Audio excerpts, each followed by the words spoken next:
8 cities. Y'all got syndicated, right? Yeah, we just got it. And then we also, what we want to do, I want to do it, I'm going to ask you the same questions, but I want to do it where it can play on either show. Right. And it won't alienate the other show. I got you. All right? Okay. All right, cool. 1, 2, we cool? Yes. I appreciate you doing this, brother. No problem. You give him the level? 1, 2. 1, 2, 1, 2. Yeah, nice. Have fun, guys. Hey. So what can't, is there anything you don't want to talk about? If it is, I'll just say Hey, yo, right now I'm chilling with Tupac. Bay Area's on right here. What's up, Pac? How you doing, brother? What's poppin'? What's poppin'? First off, I want to congratulate you on all your success, man, because I kind of watched you evolve.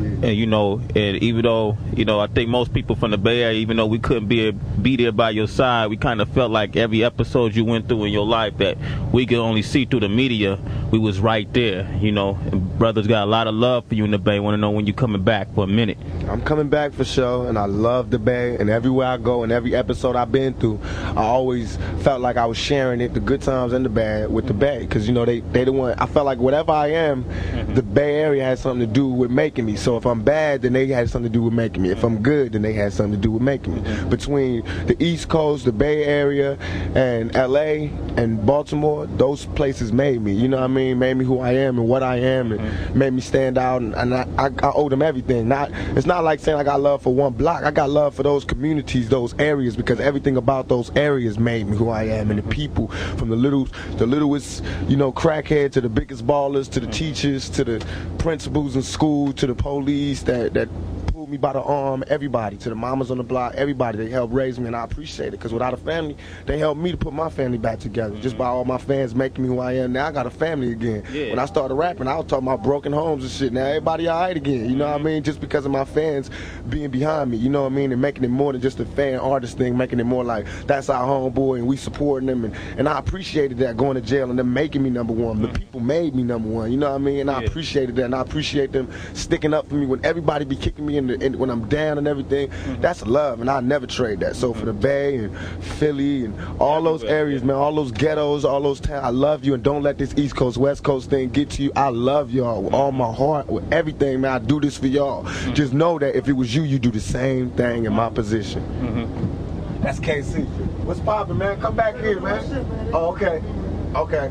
That's KC, y'all. Jodeci. Doing a video for How Do You Want It. Yeah, we kicking in the trailer with these fools right now, and it's setting off the hook.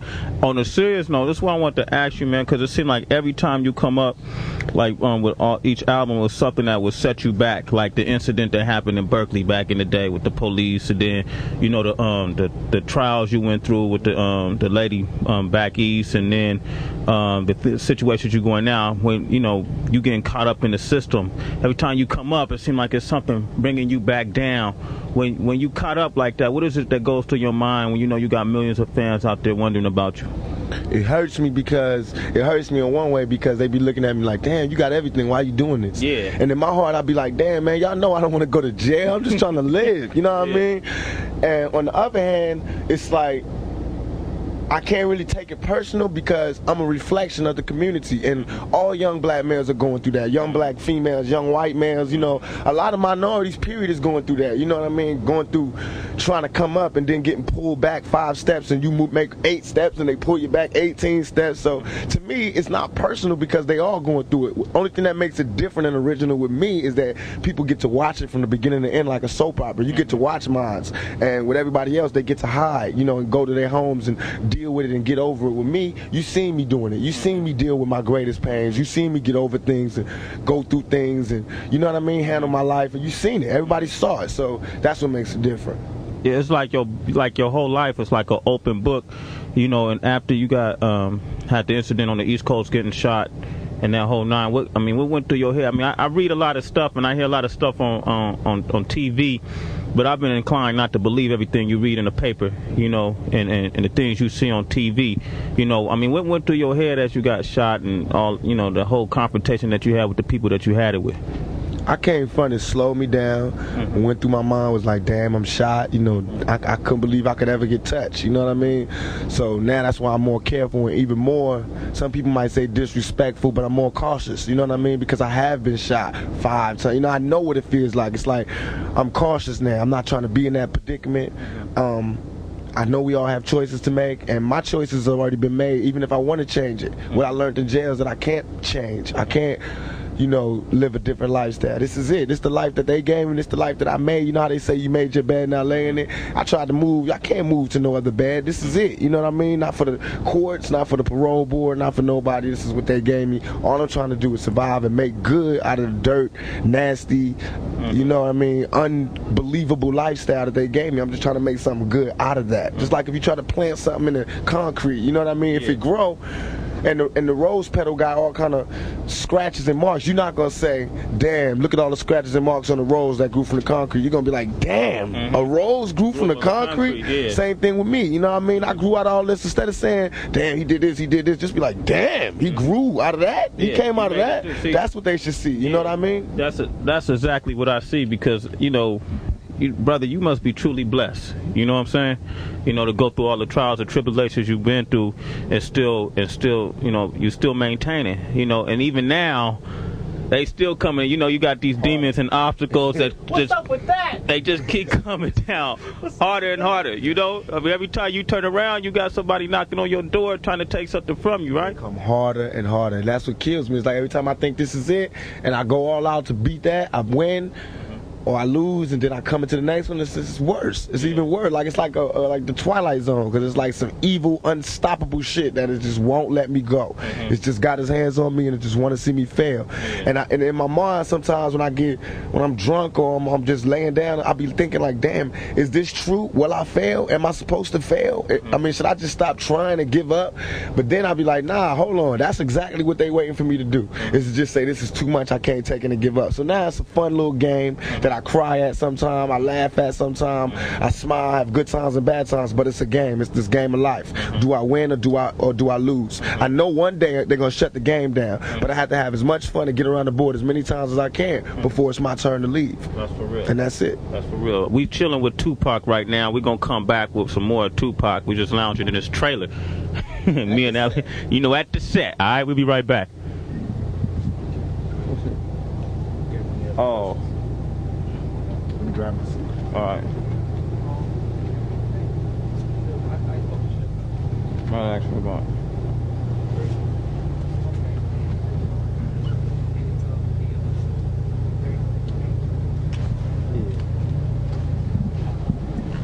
All right, man. You got a light?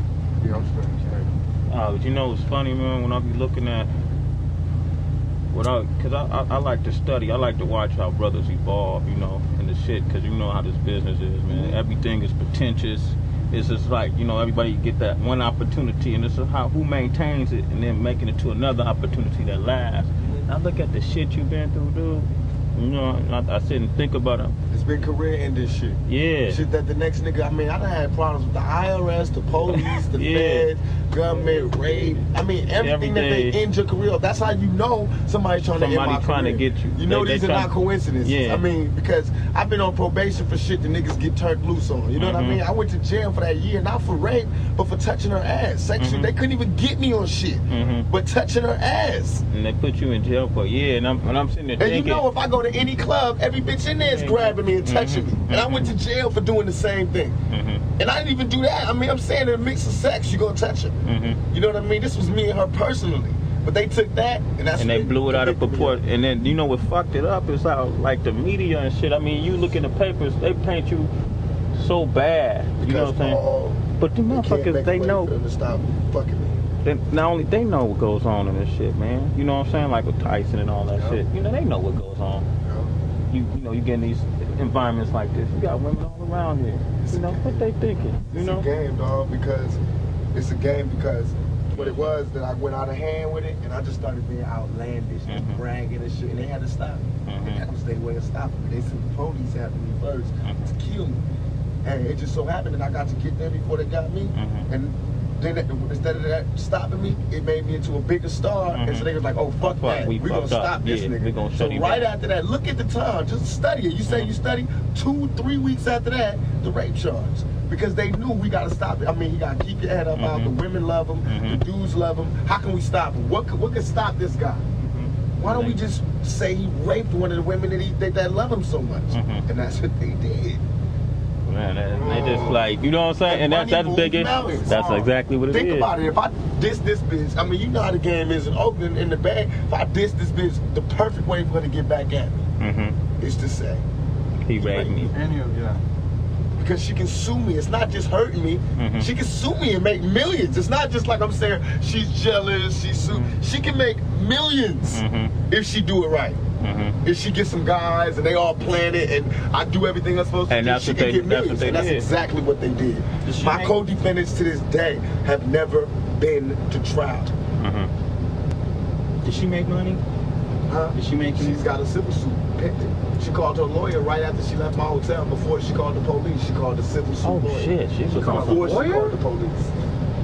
Yes. Oh my God. All right, let's come back. All right. You need this? Not really, man. I really want to ask you what was up with Janet. All right. Hey, we back chilling with Tupac. This man is multimedia. Not only is he a recording artist, he's also an actor. But before we get into the acting, I want to say, how did you first get down with Suge Knight and Death Row? Suge, I used to always see Suge. When they did the soundtrack for Murder Was the Case, it was when I was going through all those legal problems, and he was like, yo, give me a song, dog. And I was like, yeah, you can get whatever you want. You know, gave him a song. And it was like the most I ever got for a soundtrack. I mean, the most I ever got for a song. It was damn near album budget. I mean, I think I got like something like 200,000 or 150,000 for one song. And the song, they didn't even use it, but I still got paid. You know what I mean? I got paid for everything I did on the soundtrack. And I think I did like 2 songs or something. And I remember when he did it like, yo, it wasn't even like because he was jocking me. He did it because he knew I was having crazy legal problems. And I was a man. He had asked me to come to Death Row, and I was like, I ain't ready. And instead of like taking it personal, he just did that for me. And I appreciated that. So when I'm in jail and I'm sitting there, what made me do the Death Row thing, because I was really going to quit rapping. But then Puffy and Biggie and all of them came out in the vibe, and they lied, and they twisted the facts. And all I wanted to do was end everything. All I wanted to do was end everything and walk away from shit. You know what I mean? Like how Scarface and all them niggas do. I want to get out the game. I'm trying to get out the game. They want to dirty up my memory. They want to dirty up everything I worked for. So it made me come back. Instead of quitting, it made me come back more relentless to destroy what in fact is my comrades. To destroy what used to be my homeboys, what I worked for, my closest clique. You know what I mean? I worked hard all my life as far as this music business to make it East Coast, West Coast love and make everybody feel comfortable. And I dreamed of the days when I can go to New York and be comfortable, and they can come out here and be comfortable. So it's not like when people say, why are you doing it East Coast? It's not like it's not silly at all. But you can't disrespect the love. You can't disrespect the peace treaty. That's just like when the Indians made deals with the white dudes and they would just come and rape their women and shoot them up and then leave. No, the Indians ain't gonna love white people no more. They're gonna want to kick up some dust until we think about it and renegotiate the terms of the treaty, and that's what I'm talking about. That's where y'all at right now. We gotta have this beef and this war and these words and this dialogue until we can renegotiate the terms of the treaty. I love the East Coast. I'm from the East Coast, but they have to understand that you can't just be saying shit about us and think that we're not gonna take it personal. You can't just be calling us fakers and pretenders and non-creative motherfuckers and we can't freestyle and this and that and this and think we just gonna be like, oh, well, that's cool, we love them because they started it. Hell no, we gonna take it personal, just like a kid would when his bigger brother who ain't doing shit is all of a sudden, you know, that's just like the little brother making hella cash and the bigger brother's like, you owe it all to me. That's wrong. You know what I mean? Don't be mad because the little nigga's coming up. You know what I mean? Now, do you think the East Coast West Coast rivalry is like both coasts, or because a lot of people think it's more Bad Boy Death Row? It is. It's not both coasts. What it is was that the East Coast, the people on the East Coast are real proud, real cultural, and real strong, just like we are on the West Coast. And so what happened was Biggie came at a time, just like what Hitler did with the Jews. Biggie came at a time when they were open to somebody saying, we're the master race, and these guys are nothing, and they're pretenders, and this is why we not making it in the business is because of these guys. This is why we not doing nothing because of these guys. So the East Coast really not hating us, really not knowing nothing about us, but just listening to their supposed to be leader. You know, listening to the person that was representing for them. Like, yeah, okay, well, Biggie, he from Brooklyn, woo. You know what I mean? And that's what happened. And so all of a sudden people saying stuff that they didn't even know was what they was doing was like ending our culture when we started. We held it down for y'all. That's how I felt. I was in tears like, what? When y'all was out there on some, when LL was dancing with women in silver suits and niggas was on some other shit, which I'm not mad at because I might do that one day. And I love them niggas, you know what I mean? But I'm saying when you was being creative and wanting to try other boundaries, we was holding it down with this hardcore shit. It might not have been what you wanted, but it kept rap alive for years. It kept money coming in. It let them notice us. So how could you look at us now and be like, this ain't good enough? You know what I mean? We the broken home. Y'all ain't teach us this. We ain't come from we ain't got no subways or graffiti. We learned this, I mean, in spite of the gangs, in spite of all of that, we came up with this culture. You know what I mean? So I felt like we never got what we deserved. And I took it personal because I'm from the East Coast and I know about that culture, but I know about this culture because I was here when it was being put down. So now I'm doing what the East Coast would have did if the West Coast did this to the East Coast. I'm riding for my side. You know what I mean? You wrong. This is not right. Recognize us. And the only way the East Coast gonna recognize us is for us to do it on records, by money, by sales, and by representing it. Just like KRS-One. When PM Dawn got on stage and he had talk shit about him, what did KRS-One do? So why are people telling me I'm wrong for doing what I'm doing? They love KRS-One. He is hip-hop. Am I correct? That's true. Right. So I'm hip-hop. I'm mad at Biggie. I'm rushing the nigga. What's the problem?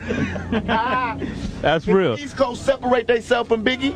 We'll do shows in the East. Everything is beautiful. But so far, the East Coast has been with all interviews I read, every letter I read. Niggas is like, fuck Tupac, Biggie this, Biggie. Like he's representative of the East Coast. So that's why I attack as though I do, because I'm a general and I'm a smart general. And I'm not going to attack at no blind soldiers. I'm going to attack at those attacking me. Only reason people was mad now is because I came out of jail and made this shit a reality. When I got out of jail, the West Coast, East Coast shit was really started. California love, what I was saying, put it down. And now them niggas is mad because money is fucked up. Attitudes have changed. It's not as safe as it used to be. Niggas got to think about their business steps, and that's what I wanted to happen. Now let's go to the table. Let's talk. Let's make peace. Let's work it out. Let's get a community the money. So you saying with a conversation with guys like Puffy, Biggie, and that whole East Coast? Sit down and conversate with Puffy or Biggie because that's like Scarface sitting down with the dude he overthrew. You know what I mean? They not on my level, but I can sit down with the OGs from there, which we are doing. People don't even know we not beefing with the East Coast. We starting Death Row East. With Eric B, all the OG niggas out there from the East Coast. We got Kane, Christopher Williams, all these artists. We're trying to get Bobby Brown, all these artists. We're trying to put the East Coast Death Row just like the West Coast Death Row and make it major. You know what I mean? Big. Right, but we're not doing that until we get this business settled. And even while we doing that, we're trying to get the Wu-Tang niggas, because I love them niggas. I feel as though they represent the East Coast how we represent the West Coast. And I love them. You know what I mean? So that's what we trying to do. We doing it like if everybody raps is what they really think, then everybody should understand what I'm doing, because it's gangster shit, number one, it's war shit, number two, and it's all by the rules of the game. You know what I mean? I'm doing shit, I'm calling for dialogue. I'm gathering attention for dialogue, which is what you do in the struggle for power. That's real, that's real. We still chilling with Tupac. It's intense. I love this, brother. I like this, my man, keeping it real. We're going to come back with more Tupac right here. I want to ask him, hold up, one more thing with the double thing. Man, that's so profound what you're saying. But it's real, right? It's real. It's so real. I never thought about it. But it's realer than what so brothers. Profound. They see, people think it's realer than what they think. People think I just got out of jail and was like, just because I got shot on the East Coast, I'm like, fuck the East Coast. Yeah. No, half the rappers from the East Coast was there when I got shot. Nobody knew a thing. That's just like you come into the hood and the police ask them what happened, and everybody's like, I don't know. You know they lying. And all I was doing was like, give me my proper etiquette. If Biggie was out here on the West Coast, he was in the studio with me and we homeboys, and he got shot, no, I wouldn't tell him who did it, but I wouldn't go ride on the niggas who did it, but he would want to know who did it. And I'd be like, look, man, these niggas from Watts did it. Boom, this is why. They want to talk to you. When. That's how I do it. Just like when the niggas from the 60s wanted to get a stretch. I went to them personally and talked to them. I do it by the rules of etiquette. So I got shot. I'm like, yo, what happened? Come see me in jail. Biggie all in the air to my Parker's my homeboy wound, but not seeing me. My homeboy Stretch is going to Biggie's concerts. Niggas is like abandoning me. But all in the air and on TV, they like, yeah, Pac, rest, you know, keep the struggle on. I was like, yo, I'm starting to turn into like Slick Rick. Niggas is just going to act like I'm going to just be in jail and they going to give me shout outs and try to take my position. And if you watch, that's what Biggie did. Listen to his, I was there, nigga. I trained the nigga. He used to be under me like my lieutenant. The nigga, I used to come to New York. I used to do shows and let the nigga come on before I did Keep Your Head Up and Get Around. Because nobody knew the nigga in New York. And I used to tell a nigga, yo, if you want to make your money, you got to rap for the bitches. Do not rap for the niggas. I told the nigga, don't rap for the niggas. Rap for the bitches. The bitches will buy your records and the niggas want what the bitches want. So all of a sudden, he changed from being listen to party and bullshit. Listen to his style. He changed from that to Big Papa. Because of me. He had my album, Me Against the World was the second one. He had the first one. I changed everything because Ready to Die came out and it sounded like my album. All my album was about, you know, dealing with death. And then he came out Ready to Die and I had to switch it. Wow. That's why it was less East Coast rap, East Coast beats, because Biggie had just took my shit. That's what, but you could listen to it. That's what that was a success too, because he took like West Coast sound. We flipped and I told him that. I told him that I trained. He was supposed to be Thug Life. All while he was coming up, I used to let him come on stage with me. He was screaming Thug Life. Hey, cause he was like, I hate Brooklyn, I hate New York. I'm out with them niggas puffy cheating me. Woo woo woo. All of a sudden he blew up, and he wasn't saying Thug Life. So I started getting mad, and I was seeing the niggas place. He was hugging me, yo, Pac, yo, thank you, was the only nigga that woo woo. But he told me like about a week before I got shot. He knew the nigga that was shot me, and he was like, Pac, don't hang around this nigga. You know, we walked in with the nigga that shot me, that ended up shooting me. He's like, Pac, don't fuck with this nigga, because I knew the nigga too. He was my Cody fan. And I was like, what you mean? He's like, I'll talk to you about it later. And we didn't talk. The next time I saw him was at the studio where I got shot. So I knew he knew what happened. So I was like, Biggie, what happened? He kept sending me messages like a bitch, you know, like I'm gonna come see you. No, nigga, what happened? While I'm in jail, strangers is telling me, yo, you don't know? Biggie homeboy shot you. Cause they bragging, they telling they niggas in jail, yo, we just got Pac, woo, woo, woo. And my cousin was in jail in New York, cause I got family out there. He's sitting right there while the niggas get in the car going, yo, my homeboys just jacked that nigga Tupac. So that's how I knew who shot me, what happened, and everything. They mad because I know what happened. That's why they all, you know, it's Biggie and them, they're not riding. That's why what I'm doing, I know what I'm doing. I'm destroying him. I fucked his wife. I'm fucking him in the game. I'm destroying him. He lives by the rules of the game. He lives off a mafia image. I'm bringing him, showing how he totally disregarded the rules of the game, and he's everything but a mafia nigga. Reinventing it. Right, I'm showing him. You know what I mean? Like, if anybody's a mafia nigga, me, nigga. I fucked your bitch, I took 5 shots, I went in your crew. I mean, I just what? I went to New York. They don't do shows out here. I did Saturday Night Live, y'all forgot. Live in New York, where everybody knew I was gonna be there on stage, no problems. Went to the clubs, everything. In the middle with my Westside ride. You know what I mean? Because I'm real about it. I don't hate New York, but if y'all don't understand it, then fuck it. You get rolled over too. Because I hear y'all. I was in jail and I heard what they were saying on the radios. You know how we got the Wake Up show? Right. You know, they got their own shows. They got their little mixed shows with Red Alert and this nigga and that nigga and what's his name? Flex. And I swear to God, dog, they used to diss the West Coast. They had these commercials where they be like, hey, dog, what's up, dog? And I used to be like in jail in New York on my radio like, oh, shit. You know how you would feel if you heard your homeboy went home and just clowned you? And I was like, oh, man. Oh, and all my homeboys like, yo, Puffy just did a show out here. I was like, how was it? It's like, good, we gave him love, we gave him this, we gave him that. He was talking all this unity shit, but then when they go home, they be popping Q-Tip, they made all these underground tapes dissing us. Q-Tip? Yes, Q-Tip. Q-Tip me on some So shit. then when niggas ride back, then they want to talk about the culture and be hip-hop and shit again. But that's not fair. How you gonna be bold? And that's what they all do. They all play badasses. Same thing for the Fugees. They just diss me on the air on MTV. Fugees diss you? They're not personally, diss the West Coast. They introduced my video and it was like California love. The East Side is the best side. I seen them. All them niggas was talking about how much they respect me and love me. See, I hate that. Because I be dead serious. It's one thing when they say Snapchat XL is talking about. He got a rhyme where, you know how you always got these little metaphors. He say, you'll get fucked like Tupac did in jail. Now I'm telling y'all beforehand, off the air, I'm gonna beat this nigga's ass. And everybody's going to be talking about how wrong I am and how I haven't changed. But what am I supposed to do with a nigga disrespecting my manhood like that? See what I mean? It's like I can't get out the game. Just like I'm saying, just like Scarface and that Carlito's way. I want to be legit. We got restaurants coming up with Alanis Morissette, me, Snoop, Suge, and Alanis Morissette open up a restaurant. Alanis is nice. I'm doing a soundtrack. Cool. My first soundtrack. I'm the music supervisor for this movie I'm doing. I got Alanis on there, Michelle, Incalacia, whatever her name is. All these alternative stars, no rap. All this shit coming up. But what's gonna reign supreme in '96 and '97 is the ride I'm doing. And it's not even like, I feel like I'm doing it for hip hop. All I'm trying to do is get the imposters out. I remember Biggie sleeping on my couch. I remember begging bitches to fuck him. You feel me? Yeah. So Big Papa don't mean nothing to me. He know it. He know it. That's why he can't fight me. That's why he can't battle me. Yeah. You know what I mean? I can make songs talking exactly about him, and he can't talk about me because he know. I'm the one that used to buy him champagne. All that shit he talking, that was me buying him that. He talking about my lifestyle with his album. Because when he was doing his album, he was broke, nigga. I was having money. The shit he talking about was my life. Thug life. That's what he talking about. All that Junior Mafia, them niggas was young motherfuckers that used to hang around that I used to give money to get on the train to go home at night. Little Caesar and all of them. And Kim and all that. Yeah, so now they rapping against me, and you can imagine how I fucking feel. When I got arrested in New York, I got arrested for Biggie. Them guns in my room was Biggie's guns because them cowards left the room when they heard the police was downstairs, and everybody left their guns in my room. So I got 4 guns in my room. Serial numbers scratched out, and I did not snitch. I took that case.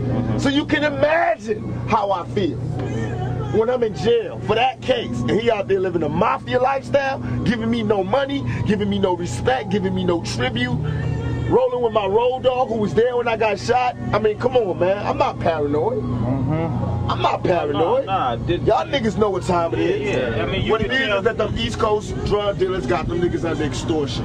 I came and fucked up everything. Because I dissed them niggas in the Daily News. They put a hit out on me. When the niggas tried to rob me, which is all they wanted to do, I knew what they told me. That's what they was telling me. Pop, they was sending me messages through my closest road dog saying, Pop, why did you fight them? They was just coming to take your shit. But I wasn't letting nobody take my shit, and I was strapped that day. That's what I couldn't put in the bar. I had two double Glocks on me. And when I pulled for my shit, that's when I got shot. And the reason I knew my homeboys set me up is because my homeboys knew I was strapped.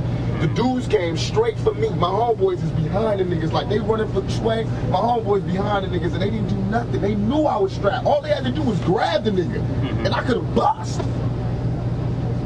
But they got guns, so these niggas are coming for me, and these niggas just sitting there. And they say, get, and these niggas drop to the floor. I knew it was a setup. Nobody come downstairs to after them shot. And then after you shot, after you shot, you went up there, they looked at you like you was a ghost? Yo, when I walked upstairs, Sway, on everything I love, I seen it in their eyes. I can never describe this look until you get shot and you see it yourself. Niggas looked at me like this.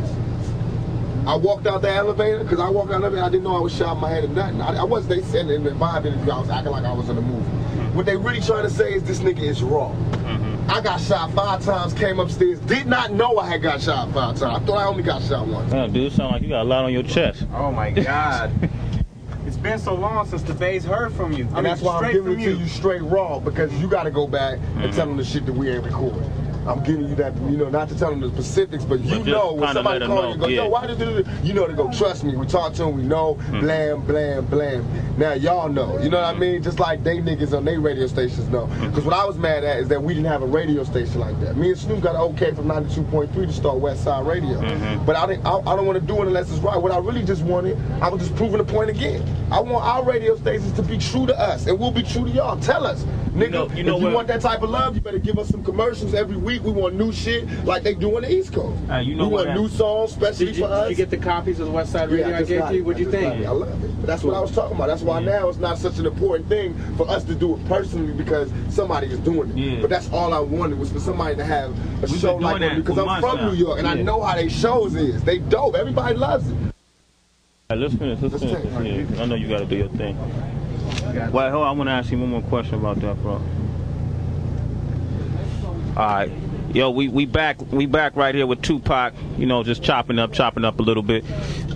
Can't let you hear everything. You know, some stuff. Put it down, yeah. My man definitely putting it down.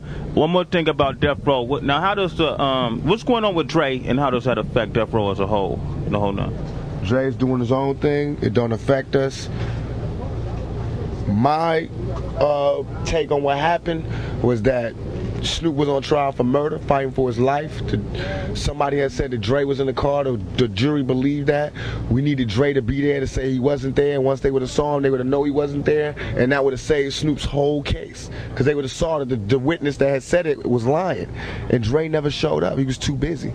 That's how they told me. When they told me that, I was like, well, no matter how dope he is, and Dre's one of my heroes in the music business, but I was like, no matter how dope he is, if he's not down for his homeboy, Snoop, who brought him back when he was just a relic, when niggas was dissing him, you know what I mean? Then I don't want to be a part of him. I don't want to be around him or nothing. Plus, I feel as though what's done in the dark will come to light.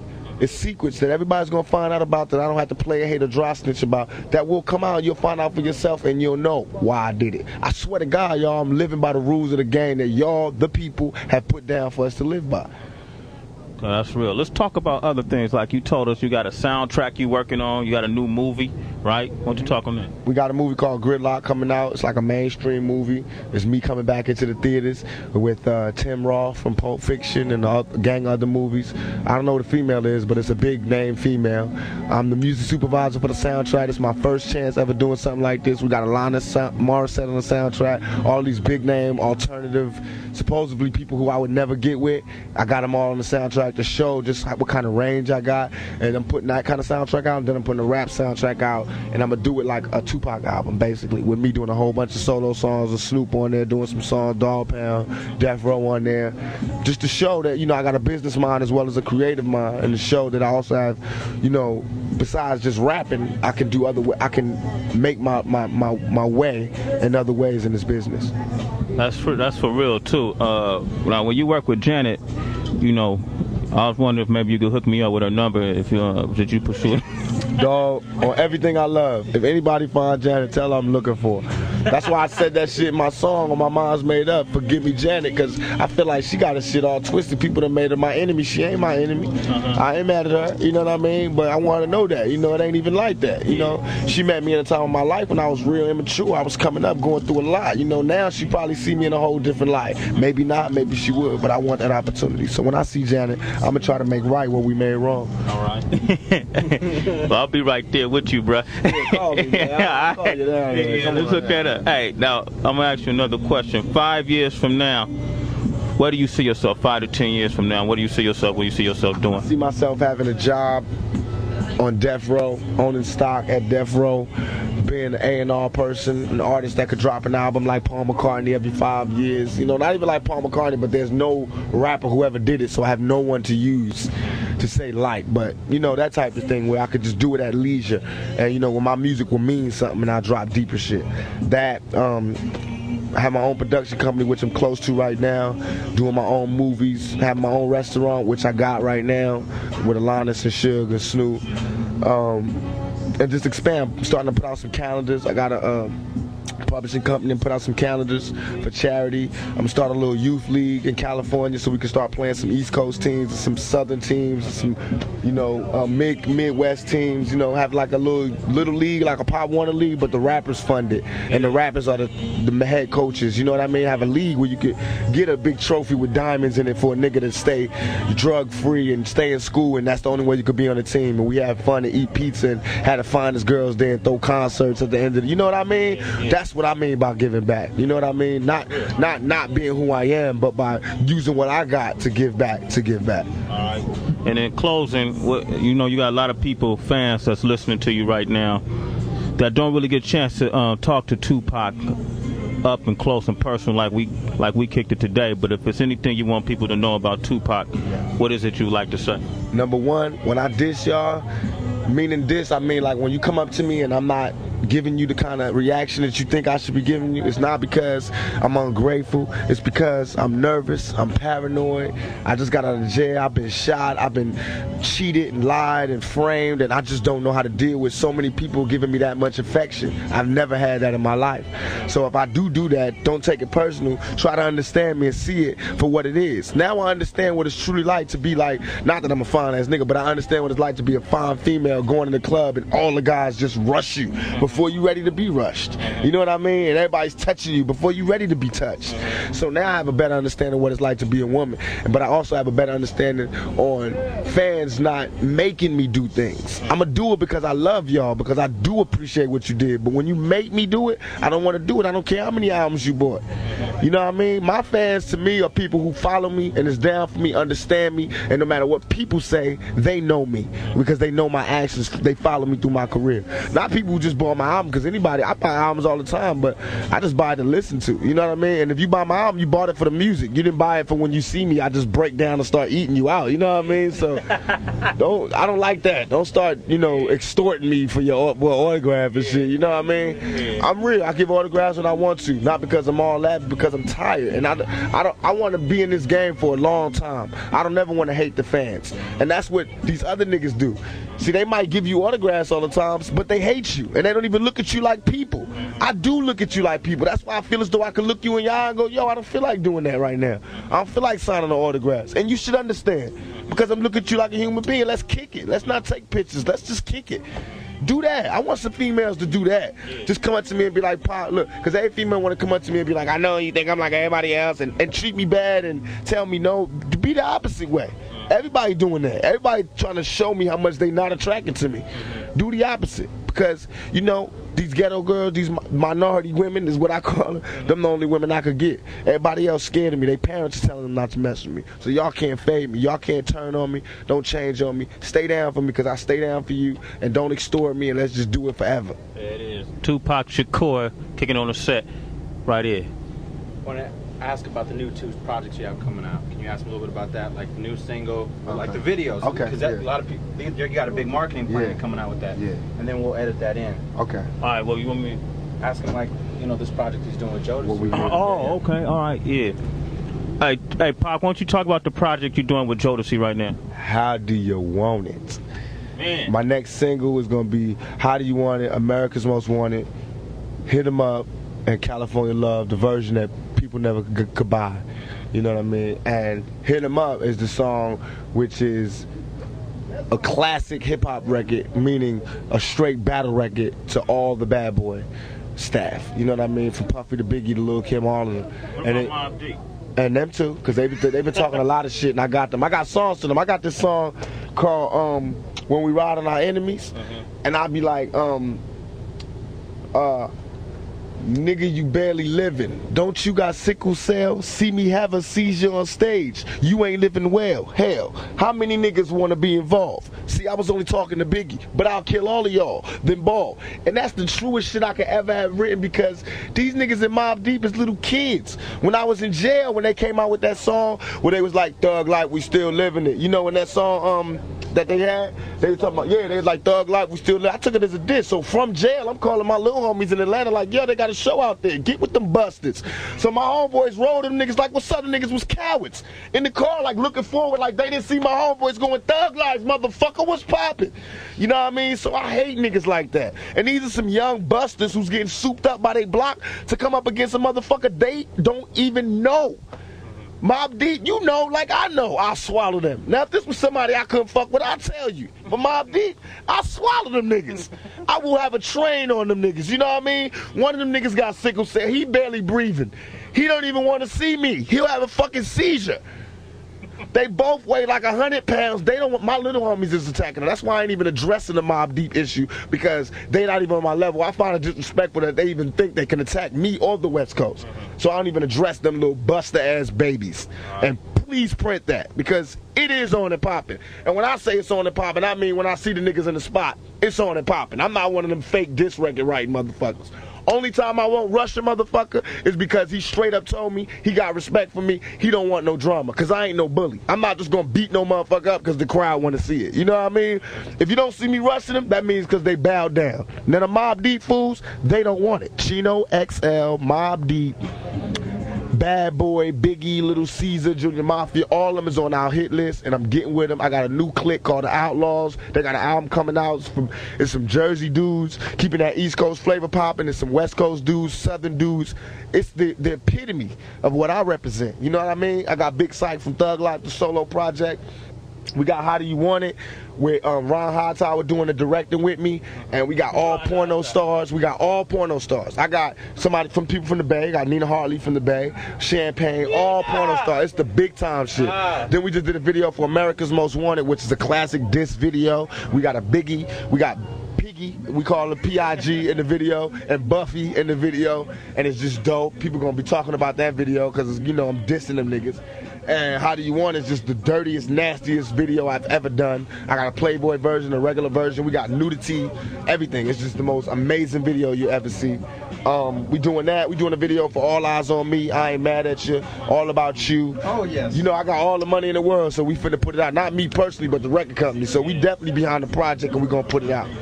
Then after get real slow, I'm gonna release a home video with like Ambitions as a Rider and a couple of the hardcore songs. That's my favorite one. Video. That's the one I listen to over. And track number one on the first disc. That's my song. I just did a remix for What's Your Phone Number, which is like I did all new lyrics. I took that MC Light beat that she got out, Keep On Moving Up. Did a remix off of that with that. It's so freaky, you will not believe it. I got a whole new album out ready that I'm just holding for the soundtrack. All clean, all positive, all in the verge of like Keep Your Head Up, Brenda's Got a Baby, that type of stuff. You know, just to show the range I got. You know, I put out a hardcore double album, and now I'm gonna put out an introspective, like a Me Against the World Part 2, because that's what I think my fans is looking for, and I know what you're looking for, and I just want to do, as long as you supported my plan, which you have, now I'm gonna show you that I appreciate it. I'm gonna give you the album. You ain't even gotta pay a lot. Now, the double album is not a lot. All them songs is not a lot. You know what I mean? It was straight love, just to show that rappers could do whatever we want to. You want to ask about like rapper Forte? Oh yeah, that's what it is. That's okay. All right. Hey, yo, Pac, you gave a lot of love back to some Bay Area artists like E40, Forte, you know, Two Down, the whole crew. Talk about what made you decide to work with them.